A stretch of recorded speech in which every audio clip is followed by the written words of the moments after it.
En 'n lekker hartlike goeiemôre vir jou. Het jy al partykeer na iets toe beweeg of na iemand toe beweeg of in 'n situasie in beweeg en dan verwag jy eintlik iets wat jy nie weet jy gaan verwag nie. Maar jy doen iets in 'n poging om iets daaruit te kry en jy hoop maar dis 'n positiewe ding. En wanneer jy daar kom, dan vind jy uit maar God het vir jou soveel meer in gedagte gehad. Kom ek verduidelik vir jou waarna ek verwys. In Konings word die verhaal vertel van die melaatse manne wat deur die volk uitgeskop is.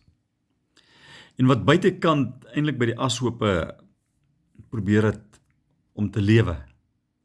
En toe besluit om na die laar van die Arameërs te gaan. As die Arameërs hulle laat lewe, dan lewe hulle. As die Arameërs hulle doodmaak, dan gaan hulle in elk geval maar doodgaan. En toe hulle daar kom, toe is daar niemand. Net kos, oral waar jy kyk.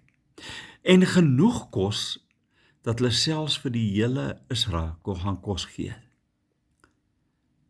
Wat 'n ondervinding. Hoe lekker om daar te kom, en te weet, God het baie meer gedoen, as wat hulle voorgehoop het, as wat hulle voorgedink het. Nou ek wil vir jou sê, in my en jou omstandighede, doen God baie keer, baie meer, as waarvoor ek en jy hoop, of waarvoor ons nou eintlik bargain, is eintlik die regte woord. Maar die groot ding is om geloof in aksie te sit, en te begin beweeg, na die laar toe. Of nou die laar van die Arameërs is, of die laar van wat ook al, noem het vanmôre, die laar van voorsiening, wat God gaan doen, baie meer as wat ek en jy eintlik opgebaken het. Here, dankie, dat U eer ons geloof in aksie. Amen.